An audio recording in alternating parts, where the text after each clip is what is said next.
എൻ്റെ നിങ്ങളുടെയും ജീവിതത്തിൽ കടന്നു വരുന്ന പ്രശ്നങ്ങളിൽ ഞാനും നിങ്ങൾ മുങ്ങിത്താണു പോകണമെന്ന പൈശാചിക മണ്ഡലങ്ങളുടെയും ഇരുട്ടിൻ്റെ വ്യാപാരങ്ങളിലേക്ക് ആഗ്രഹവും പ്രതീക്ഷയുമൊക്കെ. എന്നാൽ അതേ വിഷയങ്ങൾ എൻ്റെ നിങ്ങളുടെ ജീവിതത്തിൽ വലിയ വലിയ വലിയ ദൈവിക സാക്ഷ്യങ്ങളുടെ അവസരങ്ങളാക്കി മാറ്റുമ്പോൾ ഞാൻ നിങ്ങളും എന്ത് ചെയ്യണം? ഈ ദൈവത്തെ ആരാധിക്കുവാൻ, വണങ്ങുവാൻ, ഈ ദൈവത്തിനു വേണ്ടി എഴുന്നേൽക്കുവാൻ തയ്യാറാകണം. മോർണിംഗ് മന്നായിലേക്ക് എല്ലാ പ്രിയപ്പെട്ട സ്വാഗതം. നല്ലൊരു ദിവസം കർത്താവ് ഇന്ന് ദാനമായിട്ട് തന്നു. പ്രാർത്ഥനയോടെ തികഞ്ഞ പ്രതീക്ഷയോടെ വചനത്തിലേക്ക് നമ്മുടെ ശ്രദ്ധയെ വീണ്ടും തിരിക്കുക. 2 ദിനവൃത്താന്തം 20-ാം അധ്യായം 18-ാമത്തെ വാക്യം. അപ്പോൾ യഹോശാഫാത്ത് സാഷ്ടാംഗം വണങ്ങി യഹൂദരൊക്കെയും യെരൂശലേം നിവാസികളും യഹോവയുടെ മുമ്പാകെ വീണ് നമസ്കരിച്ചു. കെഹാത്യരും കോരഹ്യരുമായ ലേവ്യർ ഇസ്രായേലിന്റെ ദൈവമായ യഹോവയെ അത്യുച്ചത്തിൽ സ്തുതിപ്പാൻ എഴുന്നേറ്റു. 3 ഭാഗങ്ങൾ, 3 പദങ്ങൾ അവിടെ എന്നെ സ്പർശിച്ചു. 1, ഒരു ദൈവശബ്ദം കേട്ടപ്പോൾ രാജാവും കൂടെയുള്ള ജനവും ചെയ്തത്. രാജാവ് എന്താ ചെയ്തെന്ന വായിച്ചേ? ആമേൻ.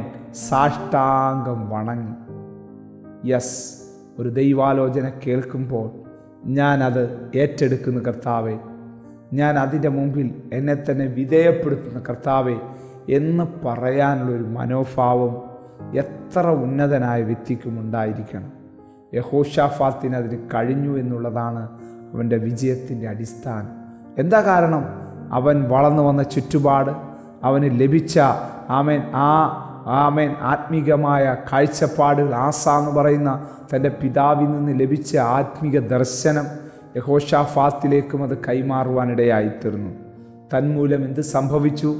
ആമേൻ, ഹല്ലേലൂയ. അവനും ദൈവസന്നി ദൂത് കേട്ടപ്പോൾ വിധേയപ്പെടുത്തുകയാണ്. മറിയെ നമുക്കറിയാം അല്ലേ?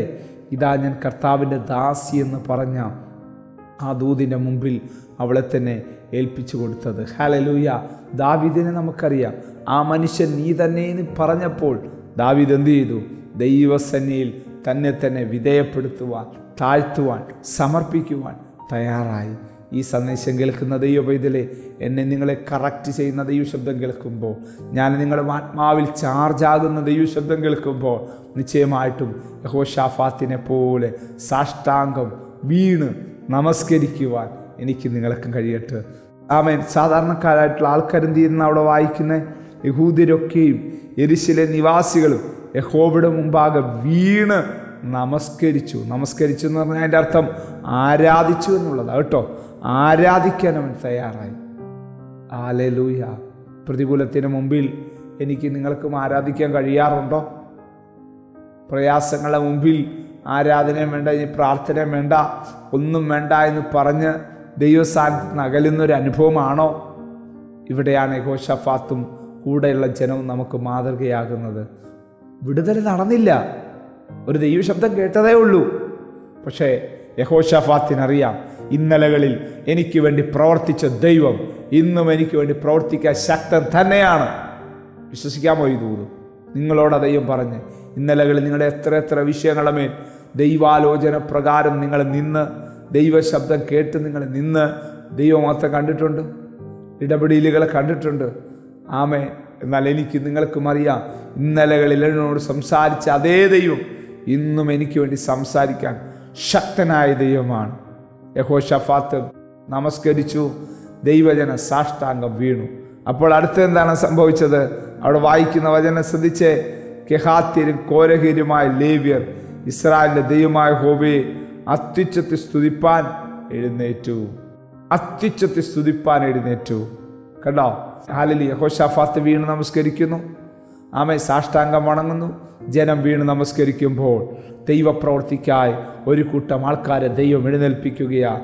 ദൈവം ആൾക്കാരെ എഴുന്നേൽപ്പിക്കുന്നെന്ന് പറഞ്ഞാൽ ദൈവം എഴുന്നേൽക്കുന്നെന്നാണ്. ദൈവം എഴുന്നേൽക്കുന്നെന്നാണ്. എന്താണ് 66 സങ്കീർത്തനം പറയുന്നത്? ദൈവം എഴുന്നേൽക്കുന്നു, അവൻ്റെ ശത്രുക്കൾ ചിതറിപ്പോകുന്നു.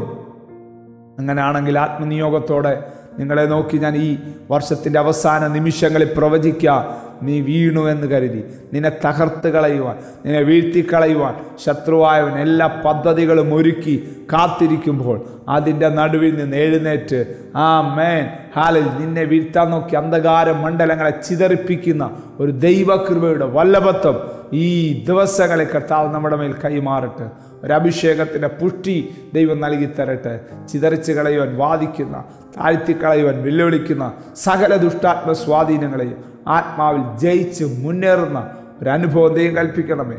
കൃപ പകരണം, അനുഗ്രഹിക്കണം യേശുവിൻ നാമത്തിൽ തന്നെ. ആമേൻ. God bless you. ദൈവം നമ്മെ അനുഗ്രഹിക്കട്ടെ. Praise the Lord. മോർണിംഗ് മന്ന സന്ദേശം ശ്രവിച്ചുകൊണ്ടിരുന്ന എല്ലാ ദൈവമക്കൾക്കും സ്നേഹവന്ദനം. പാസ്റ്റർ ബിനു വട്ടപ്പാറ. ഈ ദൈവവചന സന്ദേശങ്ങൾ തുടർമാനമായി ലഭിക്കുന്നതിനായി 9745600023 എന്ന വാട്സാപ്പ് നമ്പറിൽ ബന്ധപ്പെടാവുന്നതാണ്. നമ്പർ ഒരു പ്രാവശ്യം കൂടി ആവർത്തിക്കുന്നു: 97 45 60 00 23. ദൈവം നമ്മേവരെയും അനുഗ്രഹിക്കട്ടെ. God bless U.